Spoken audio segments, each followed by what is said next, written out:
Takže ahoj, já vás vítám u dalšího dílu rozhovorů od kluků z dílny. Jsem rád a moc si toho vážím, že na dalším díle jsem se domluvil s Dušanem Grejsigerem.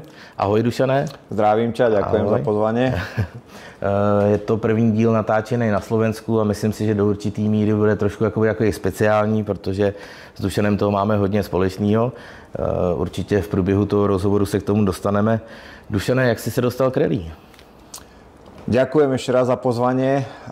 Ja pochádzam z Košic a každý srdciar, ja hovorím, ktorý sa venuje rally, tak dobre pozná určite rally v Košiciach. Bolo to veľmi známe, kde chodilo veľa fanúšikov, divákov pozerať sa na skvelých košických rallyjazdcov, ako je Ďodi Bereš, Drotár a tieto legendy.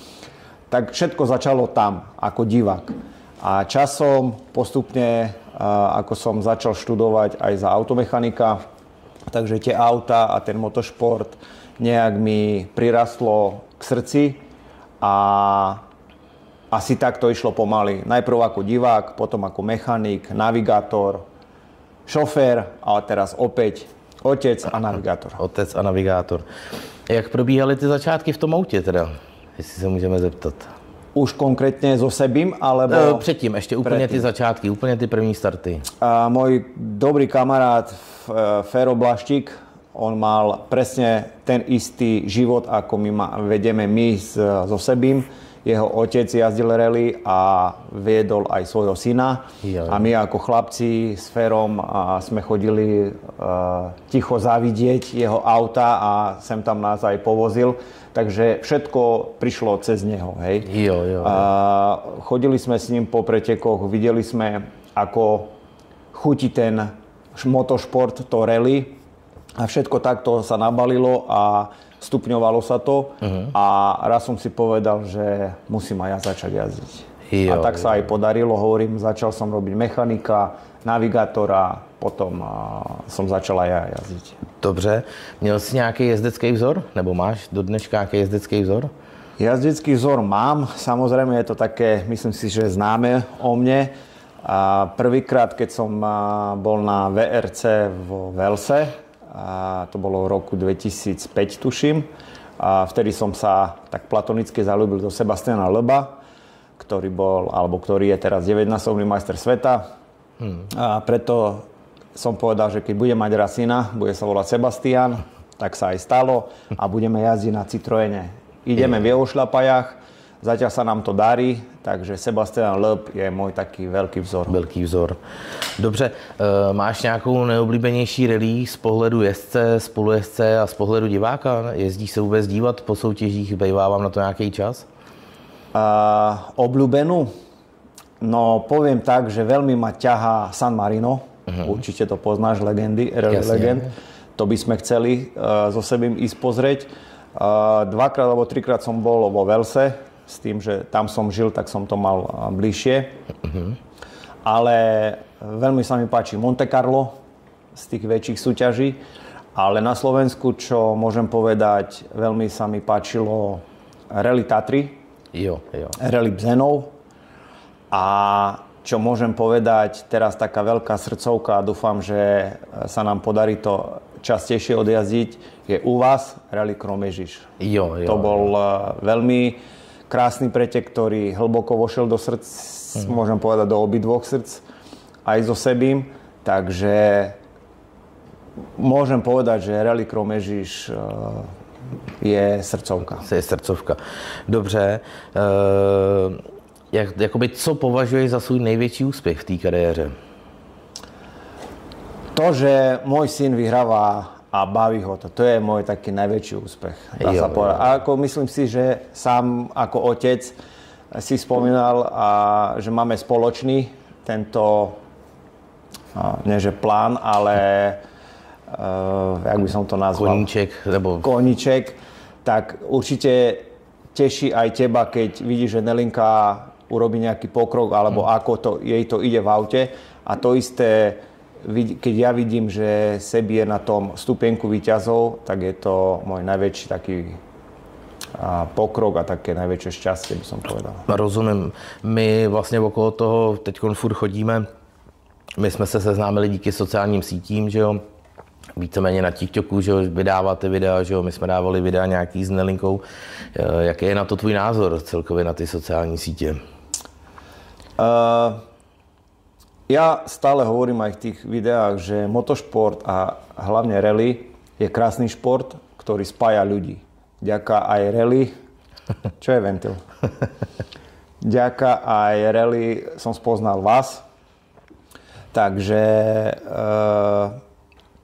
práve preto robíme tieto, alebo venujeme sa týmto sociálnym sieťam, aby sme pritiahli viac ľudí a viac ľuďom ukázať, že je tu aj motošport,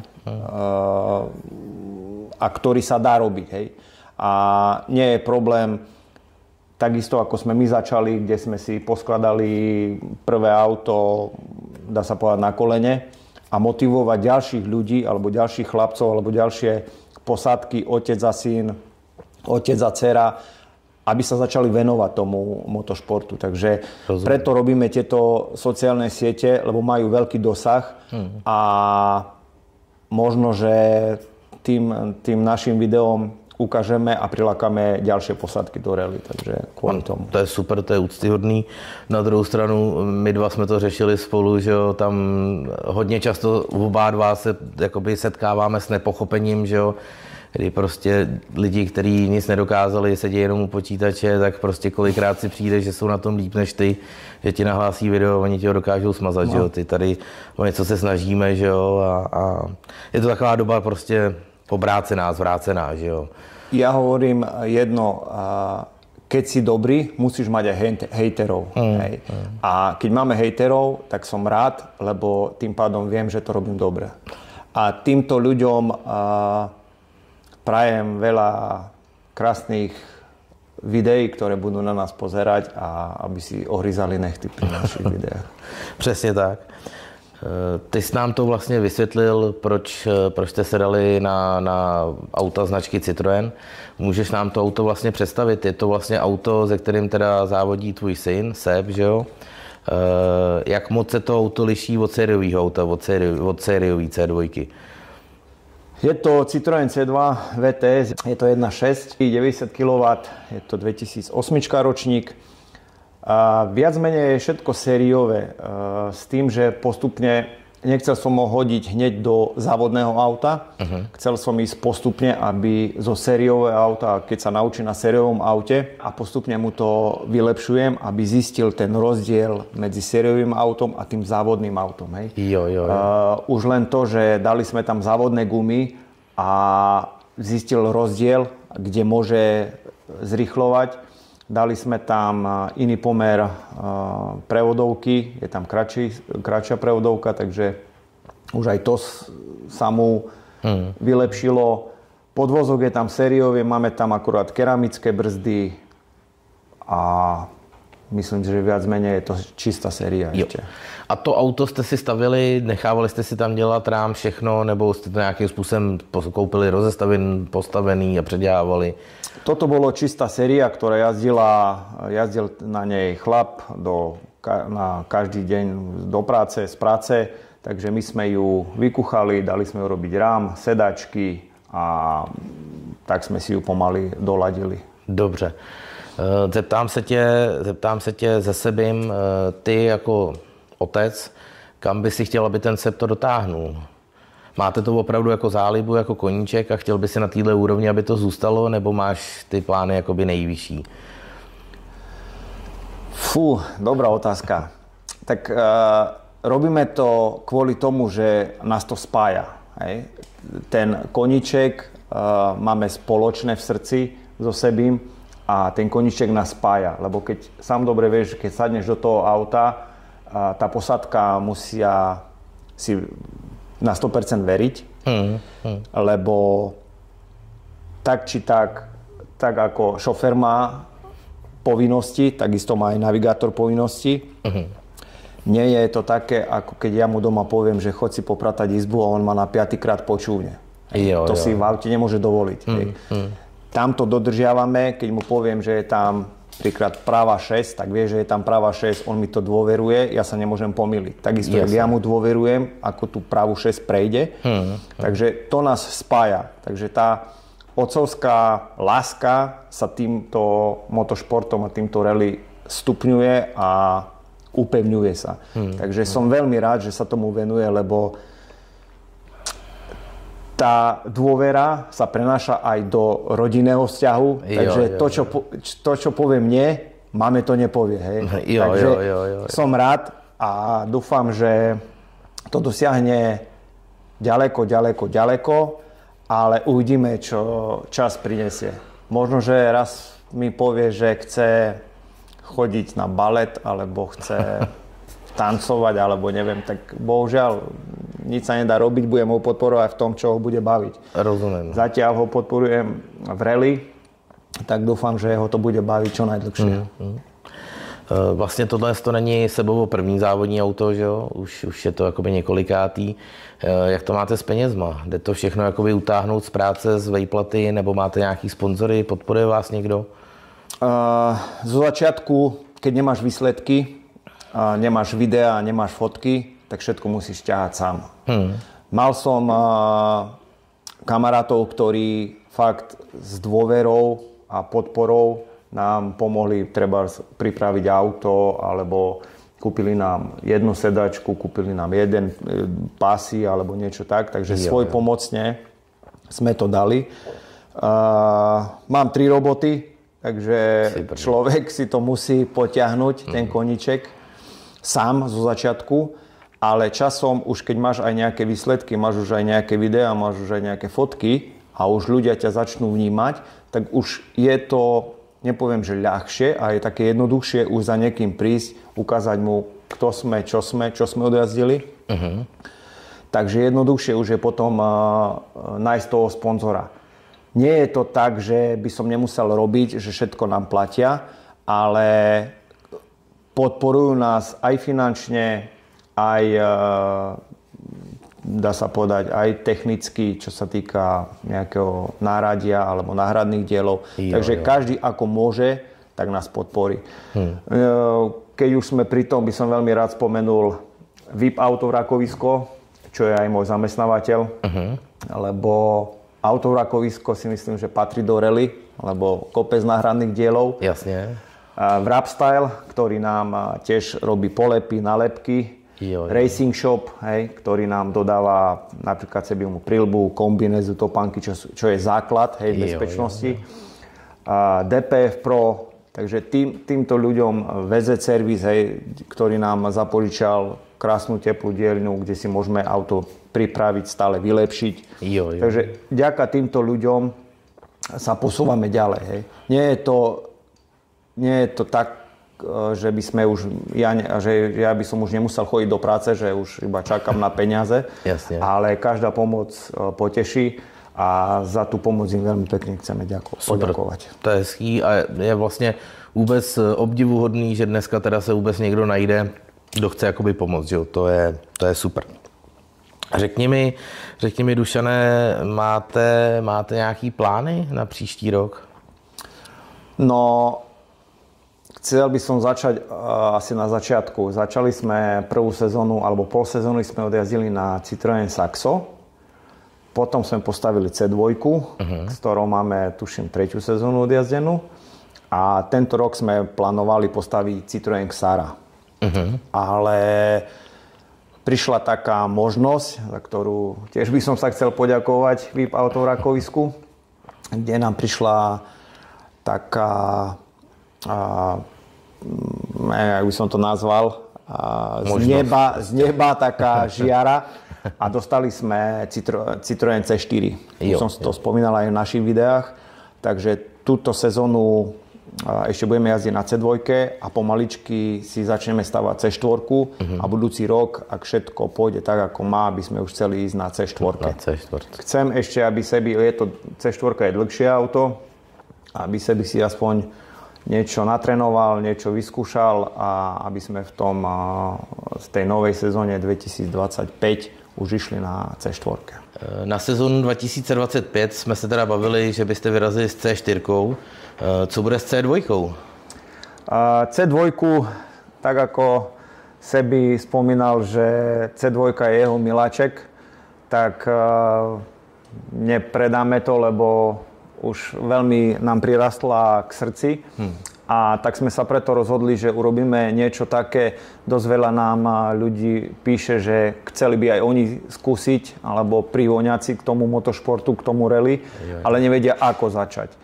Tak práve preto sme sa rozhodli, že by sme tú C2 urobili na formu za požičky, s tým, že klientovi to auto donesieme na tie preteky, postaráme sa o servis, on si bude môcť tú C2 vyskúšať a tým zistí, či to rally mu vôjde pod kožu a bude sa tomu venovať a dodatočne si už začne stavať svoj závodiak, alebo povie, že na to nemám gule a stačilo, ostanem ako fanúšik.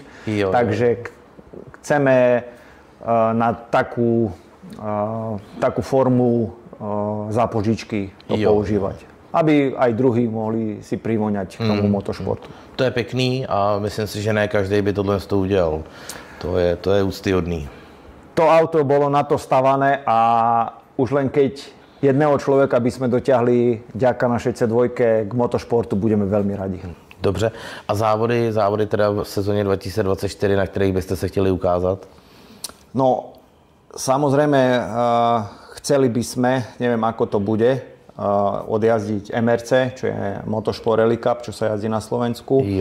Potom Autoslalom Show, Rally Dolná Strehová, u vás Rento Rally Cup a ak sa podarí aj tento rok odjazdiť Rally Kromežiš.